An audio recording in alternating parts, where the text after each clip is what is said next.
from when I walk in, the Chinese ambassador will be constantly following me, whispering in my ears to be careful about, because they heard I was going to be going to Palau, for example, and they don't like it because Palau is sympathetic to Taiwan, for example, those kind of things. And I warned them not to ever do that again because we're a sovereign nation. In this episode, I sit down with former President of the Federated States of Micronesia, David Panuelo, who served from 2019 to 2023. He's unusual in having been highly vocal about the Chinese regime's aggressive efforts to expand its control in the Pacific Islands through political warfare and gray zone activities. I wasn't doing it because I wanted to be bold. I wanted to do it to protect our citizens and the sovereignty of our nation. Why is this region so important? It's part of the second island chain of defense in America's military strategy against China and would become critical if the CCP were to invade Taiwan. This is American Thought Leaders, and I'm Jan Jekielek. President David Panuelo, such a pleasure to have you on American Thought Leaders. Yeah, and thank you for having me on your program, the Epoch Times in Washington, D.C. It's a pleasure to be here, and I'm a fan of your Epoch Times.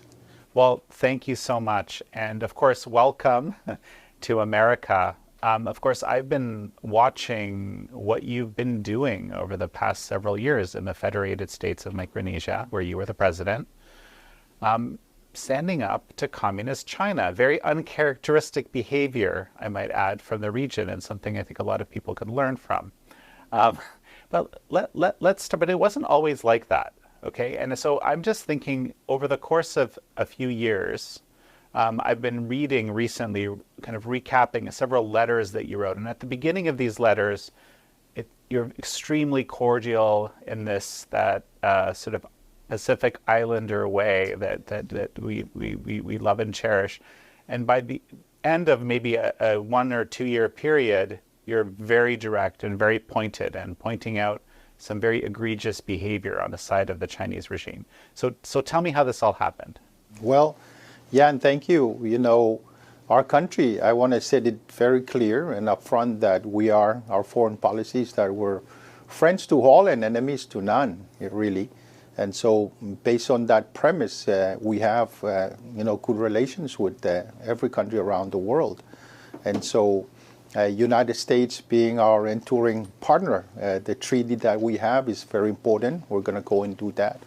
But on your question, in terms of China, China is a beautiful country, beautiful culture, tradition, people are friendly. But it's the government that over time, as the president of our country, I felt I need to take a strong stance to make sure that the sovereignty of our nation is protected. I was invited by President Xi to go to China, and all the treatments that was given to me is appreciated, how head of state is treated in China. But overall, over the course of time, I learned that I must take some bold actions to make sure that the sovereignty of our nation is protected, and also for the Pacific region as a whole, because security is very important.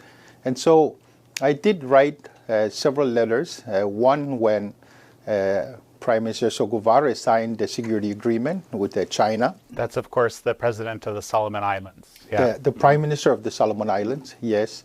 And because we share the region, when that happened, of course, as a Pacific leader, I wrote to Prime Minister Soguvare in a very friendly manner, because he's like a brother to me, and as family, we share what we're concerned about.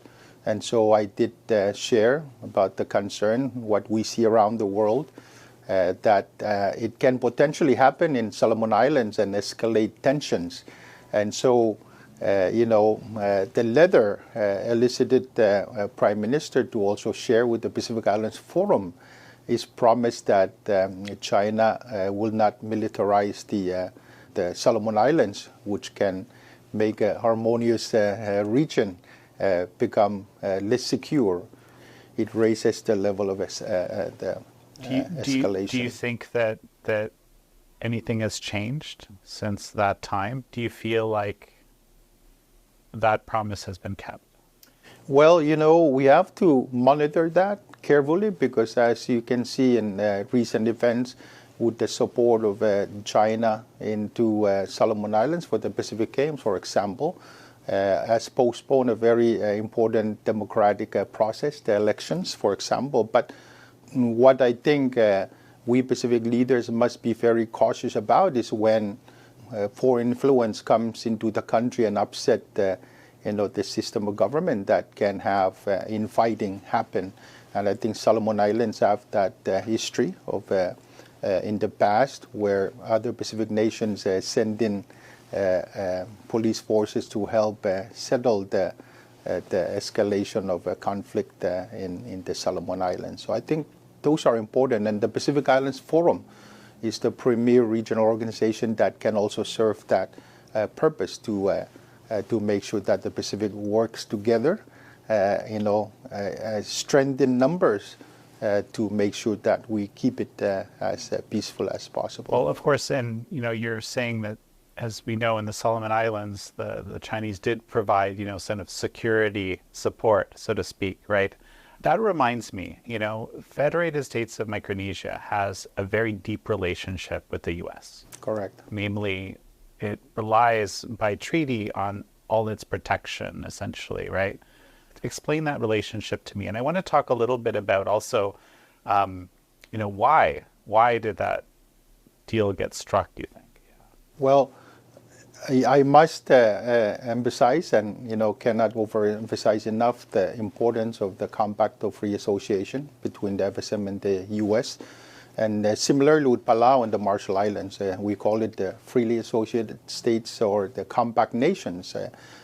We do have a treaty that's comprised of the main pillars of economic cooperation, political, and security or defense cooperation, which is embedded in that treaty. And it serves as the cornerstone policy for the bigger Pacific region. That cooperation gives the U.S. certain rights, veto powers when it comes to security. And the very big exclusive economic zone and airspace of the three countries combined is a very important strategic part of U.S. operations in the Pacific. It gives U.S., for example, from California to Hawaii to the Marshall Islands and FSM Palau, a very uninterrupted contiguous space, open space where U.S. can cross to the bigger Asian countries. So you can imagine how important that is. And so I put it to the U.S. leaders that that's very important, and we look forward to the approval of the compact in the U.S. Congress. Well, and I think, and maybe I'll get you to speak to this. I mean, World War II tells us how important it was, right? Yes. But maybe if you can speak to that briefly. There were a number of key battles in the Pacific. Well, in Solomon Islands, you can talk about the Guadalcanal battle in Peleliu, in the Truk Lagoon during the Second World War. These were among the very, very biggest wars that broke out in our Pacific region. So we know what war is when we talk about war. Our ancestors, our grandfathers lived through the war. So those are things that we don't want repeated in the Pacific, let alone in Micronesia. And I'm just going to highlight for everybody how strategically important for U.S. naval operations that region is, and that let's say a change in the balance of power there has a profound impact on the U.S.'s ability to project power west. It is very important. The United States military bases in Guam and in Hawaii is well known. The fact that our population combined in Hawaii and Guam is larger than two of our states in the Federated States of Micronesia. And that unique relationship allows our nation, young men and women, to also serve in the U.S. Armed Forces in higher per capita than any of the states in the United States. So you see how unique that is. That's fascinating. I had no idea about that. That's an incredible statistic. Yes, it is an Right. incredible statistics. Let's talk about, what did the Chinese Communist Party do throughout your tenure, right, that made you change your view or feel like you have to step out of the, becoming very, very pointed with your criticisms of what you saw the CCP doing and how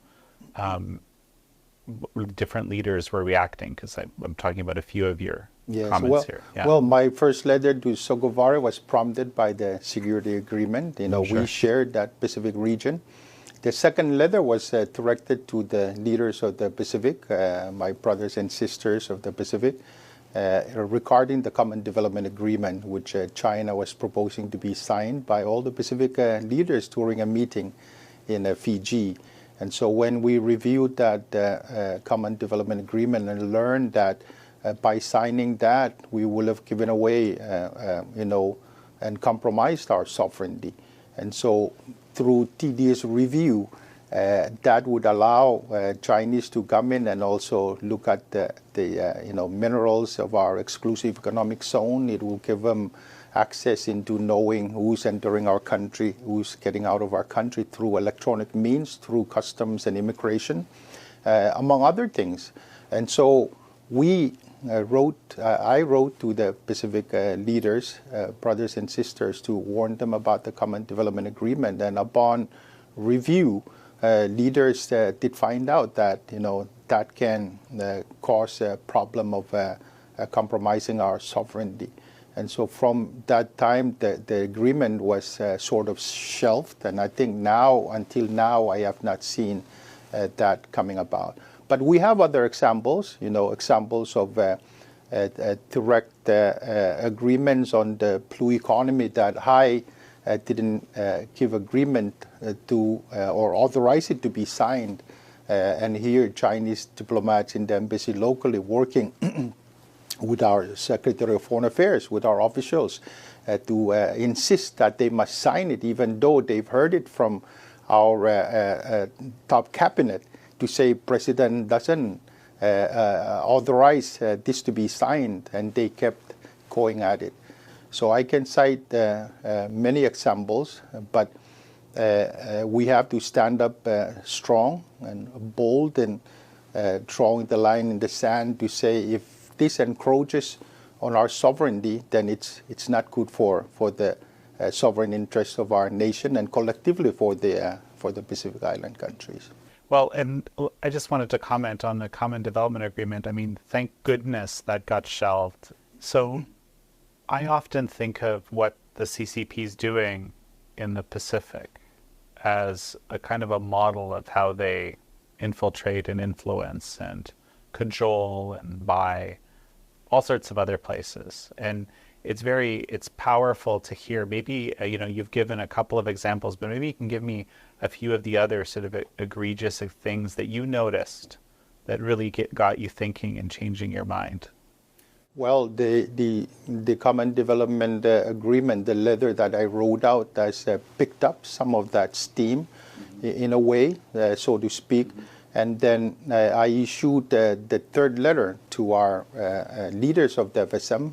I targeted entire leadership because we're comprised of a federation, 4 states, municipal governments, to state governments, and to federal government. So I targeted the entire leadership to warn them of some of these activities that can be subtle in nature. You won't see it coming, or it could be aggressive in some ways, because we've experienced some of that.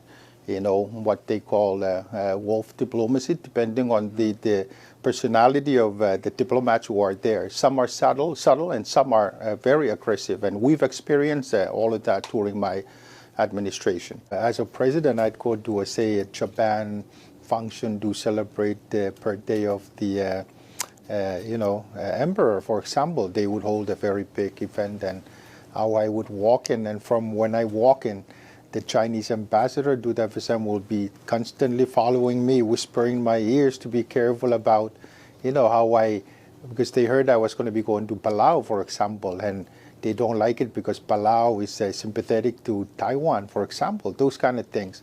Until the point, I mean, so persistent that I had to stop and talk to the ambassador and say, Ambassador, don't ever treat me like, I'm, like how he persistently be warning to a head of state, something like that.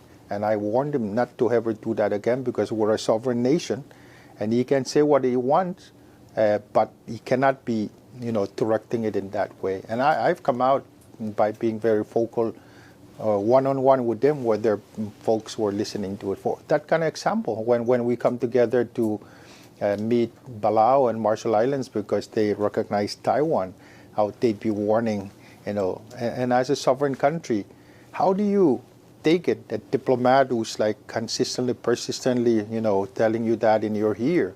I just had to stop and really point at him and warn him not to ever do that ever again to me.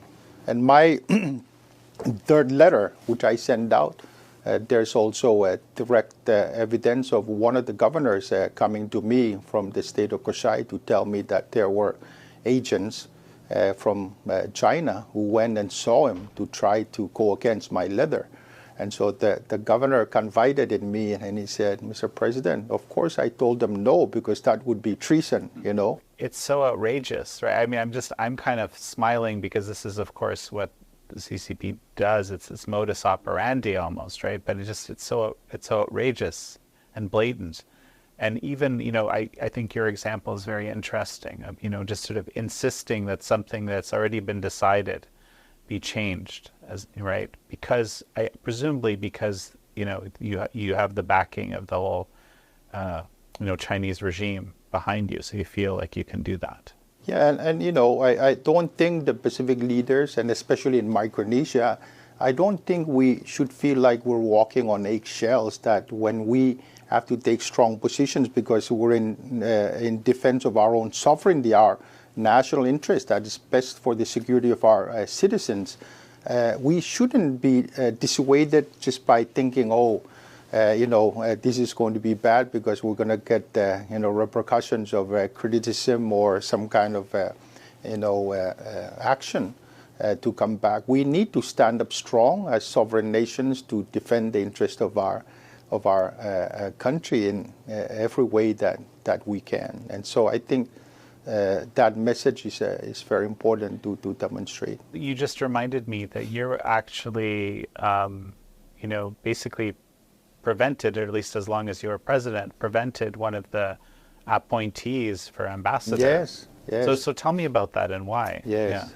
Yeah. And what happened actually, yeah. When China presented their ambassador to succeed the ambassador I was talking about, who's always using wolf diplomacy, and we reviewed the background of the proposed ambassador through what they call agreement. And we noticed and did some background check that there's been very strong security background of that ambassador. And that's just common sense and also looking ahead in the cooperation we have with China. And this is the point that I've always made, that our relationship with China is always and will always be only on economic and technical terms and cannot be strategic. But China always take the opportunity to unilaterally come out with the press releases that calls our relationship strategic partnership, even though we've said, no, it's not a strategic, relationship. But they've always done that, and they're good with the propaganda of, getting out that message. And so to the point where I was a president, I also shared with our government that they cannot sign any joint agreement that says strategic partnership. You have to differentiate that, in your alliance with countries. And then I think if we do that, it's not going to be the kind of policy or agreement that you want to, especially that we have a compact, treaty with the U.S. with the pillar of economic, political, and security cooperation. Well, and there's also examples, if I recall, when you opted not to, sign some sort of agreement, and then the PRC diplomats sent that FSM is on board, right? Yes. I mean, that just seems incredibly egregious, but tell me about that. It is very, and it's documented in emails that's been exchanged where our Secretary of Foreign Affairs was fuming how we could be doing that to when he already know that head of state says no to any agreement, but he keeps pushing that he signs it anyway. So those are the kind of examples that I think is is important to understand. And so even to the point where as a president I had to be very cautious on the kind of recommendations that's coming out of our embassy in Beijing, of our diplomats, because it's almost filled with the content that China want to push it on to the government. For example, like the trade agreement that we're talking about. And so when that happens, then maybe it's good intention by our diplomats, but they must know that first and foremost they represent our interests, not the interest of China, and so that fine line has to be determined, and that it is in the best interest of our nation when we're signing these documents that are being recommended from our embassy. I just want to highlight this. This seems like an incredible amount of pressure when you have this, second largest economy in the world, aggressive, superpower, communist China doing this. Like that's a huge pressure on anybody, right? In my mind. Fortunately, I love my country so much. Representing our country was a passion that I took on. And so, yes, I'm sure that is going to be pressure on anyone who's leading a nation. But I viewed it as something that is a very sacred ground, that I have to defend our nation and make sure that I make the decisions that are in the best interest of our country, even if it disappoints that superpower. Because after all, who am I, serving? It's our nation and our citizens. So you put it right, but I think leaders must know these elements, even to the point where I went ahead and also put a moratorium on the research vessels coming into our exclusive economic zone, because information that we learned that it's not only conducting research, but other elements that is not in the best interest of our nation. What you just said makes perfect sense to me, but it seems to be a rare position. And I'm not just talking about the Pacific, I'm talking about anywhere. Yes. Other examples, for example, I know I've warmed up to Taiwan also, because they're a democratic entity and strong in trade, in culture, in sports.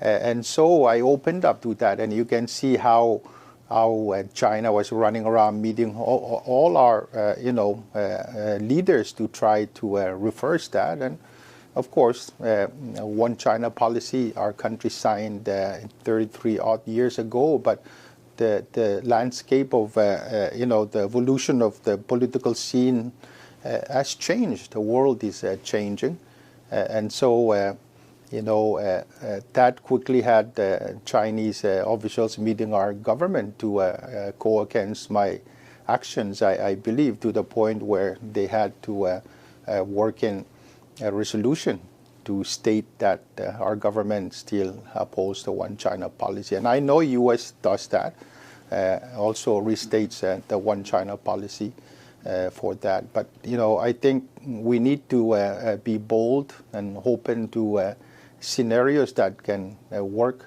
for our respective Pacific Island nations. So I know that your critics, of course, the CCP itself, but back home and so forth, will say, well, you might be endangering the whole country or the whole region by what you're doing. How do you react to that?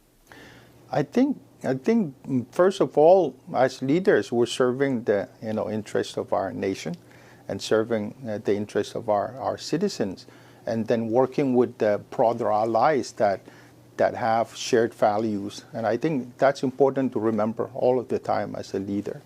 And so working together with allies, to preserve the rules-based international order, the shared values that we have, is something we need to be strong about, because every country, especially the superpowers, I know US, China, see influence as important so that they can, make sure that their interests are strong in the Pacific Island countries. But when you talk about, democracy versus authoritarianism, and you look at the events that's happening in the world, we need to be strong about it. An example that I want to also share is how China also persistently work with countries to try to, tone down human rights issues, for example. And recent example is late October, I think our country was persuaded to abstain from the vote on that resolution on the Uyghurs' human rights issue. But I think the more that countries can stand up and be strong about these issues, to advocate for the treatment of all people equally about their human rights, is important for the collective world to be strong in their voice, and especially at the multilateral center of the world, at the United Nations. We need to have clear conscience, in my view, and so you see the change in my administration during the time I was president. I think we used a softer approach to say we respect the internal affairs of your country and encourage them to treat everyone with the same human rights, but we see overall events that has not changed that behavior. So sometimes when the world comes together to condemn human rights treatment as such, I think we need to stand together strong without feeling like we're walking on eggshells, because the truth is the truth. We need to do that, and with the strong feeling that we are leaders advocating these shared values that are universal. I agree with you, and especially when what's actually happening is kind of the worst things, some of the worst things that humans can do to each other. Genocide and the crimes against humanity is kind of egregious, extreme violation that the CCP somehow is regularly involved in. I want to tell me a little bit about you. This again, I wish every leader was, viewing things as you do, frankly. Tell me a little bit about how you came about, your way of thinking. What's it influenced by? Well, I grew up under parents that are very, strong in their belief. And I think I thank my parents growing up with many siblings and growing up in the Micronesian culture of respect. I think that's important.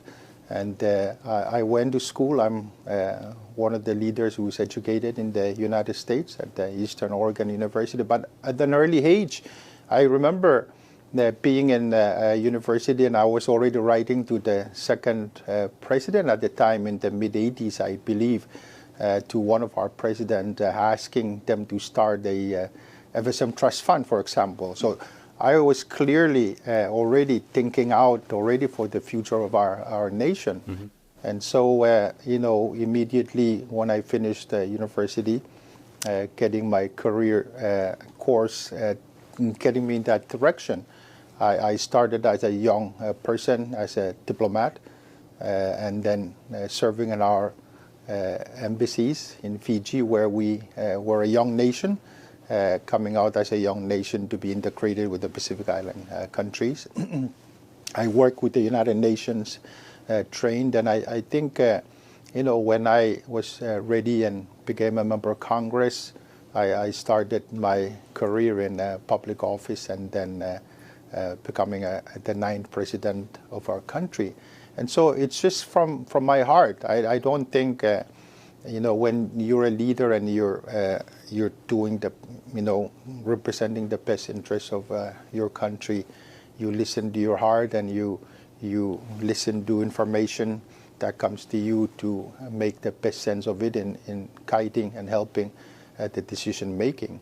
And so in the presidency, information is very important, and so we created the cybersecurity bureau in our Department of Justice to help with that. We also, I think, in the history of our nation, for the first time, the Office of the President also established through executive order the Information and Intelligence Services Bureau to guide decisions, so that when Pacific Island nations being limited with the information, to work with allies and make sure that information you get help in the decision making. So you can see through the compact, we have a very strong and enduring partnership with the U.S., and that's important for the Indo-Pacific region and the overall security of our nation. So we consider ourselves as part of the Homeland Security when it comes to defense. That's how strong the enduring partnership it is with the United States. Well, so I remember, again, I'm thinking back to these letters that you wrote, and, at least in the first one, you highlight how China is our friend, the U.S. is our friend. Then as you're getting towards, as time goes on, you're highlighting more, China as a kind of a threat, right? So there's this desire to not have to choose, right? That's kind of the status quo, is I don't have to choose. What do you think about that? Well, I've been asked a question, a few times by the media, whether as a small island country, I feel like I'm sandwiched between two superpowers. And my pointed question was no, because I definitely know the best interest of our nation. And I think if you know that, it makes it easier, because we know, our partners. We know our trusted partners and who to work with to advance the overall security of the Pacific and the entire world together. And that question that was asked of me, I never felt once that I was sandwiched between two superpowers. Thinking about your third letter, which was to the FSM, various FSM leaders. Yes. Right. How did people react to your, expose on the CCP?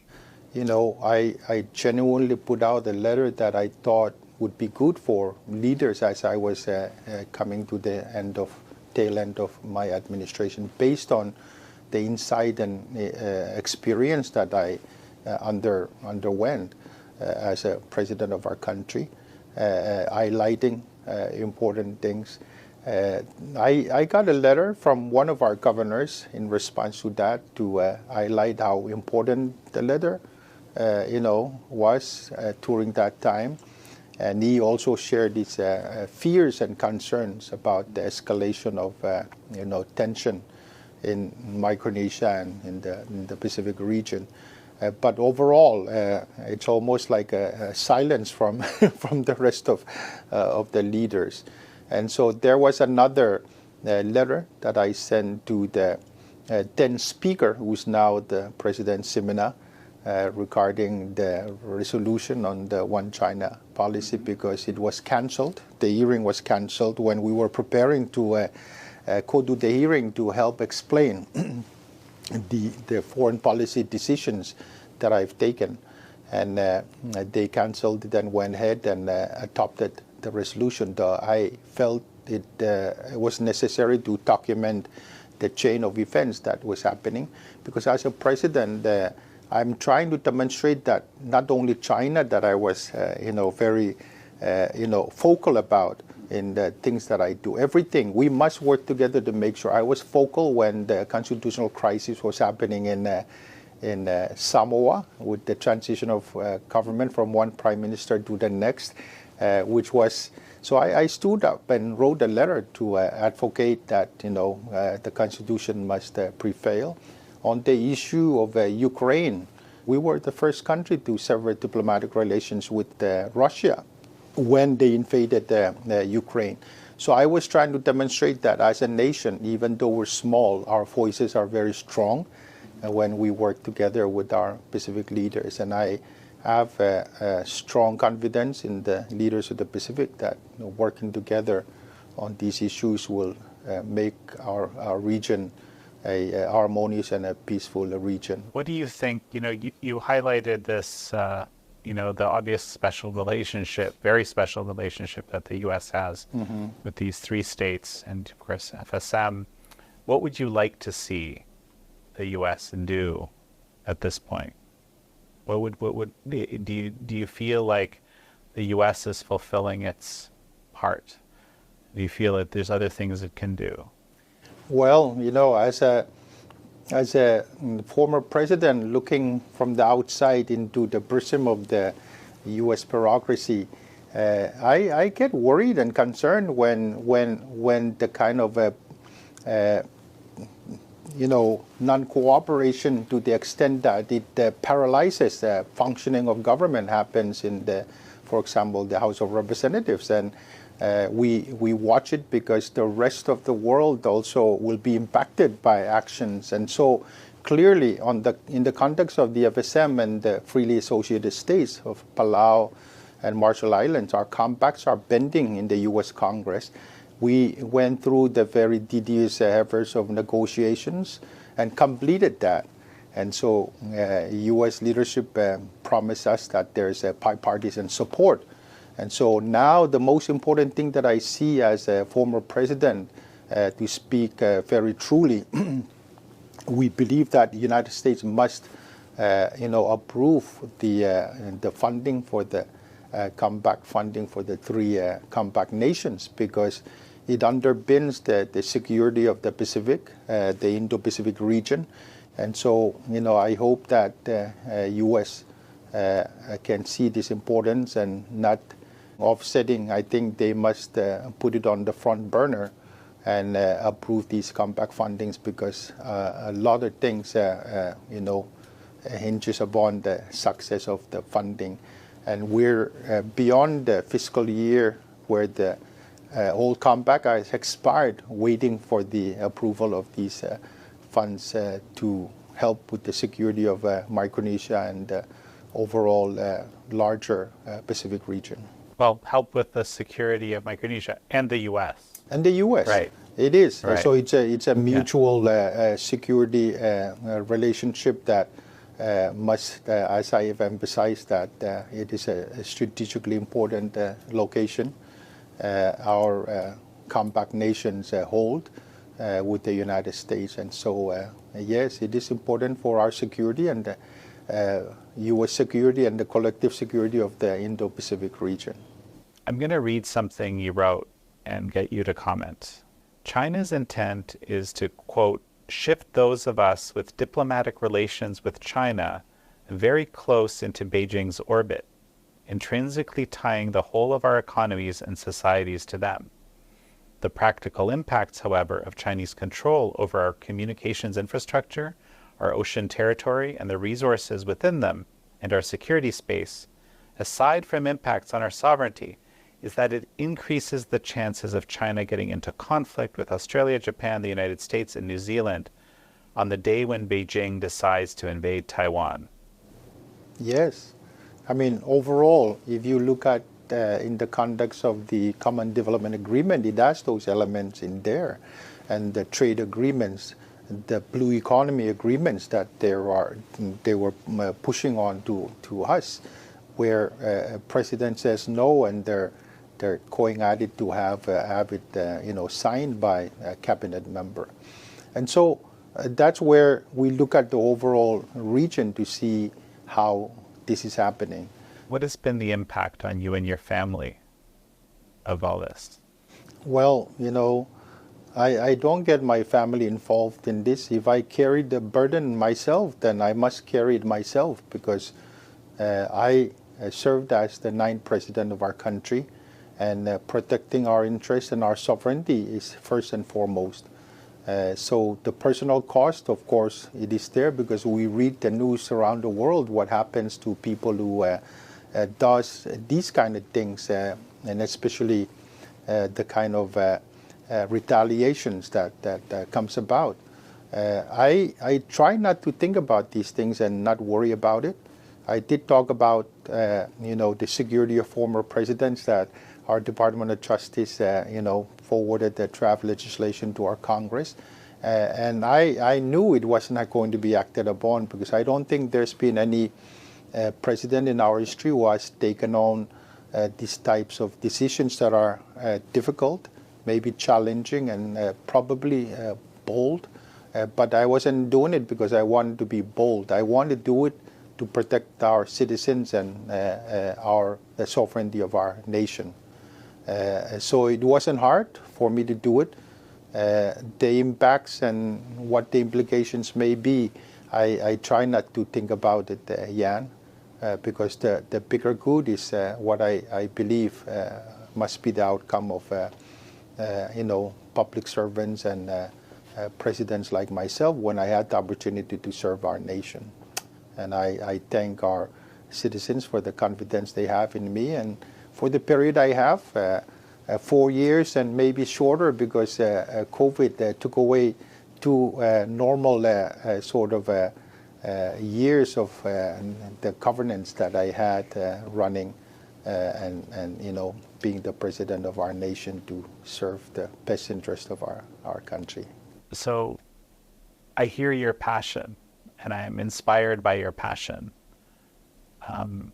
Yet, few world leaders seem to share that level of passion when it comes to facing the Chinese regime. What would you say to them?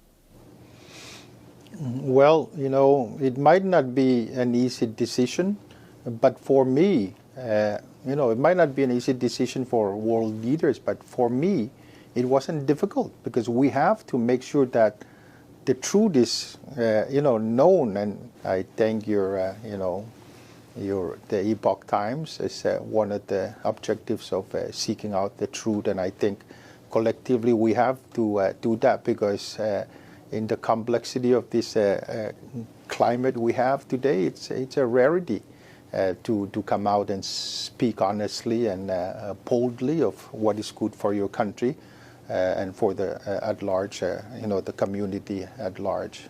The truth and transparency is important to come out and advocate, and that's what I did as a president, and I don't think that's a difficult thing to do. And at the end of the day, I think we will be happy with the outcome of our decisions. If it has to be bold, then be bold about it, because we want to make sure that the truth comes out.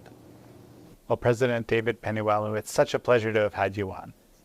Likewise, Jan, I thank you for having me on your program. Thank you. Thank you all for joining President David Panuelo and me on this episode of American Thought Leaders. I'm your host, Jan Jekielek.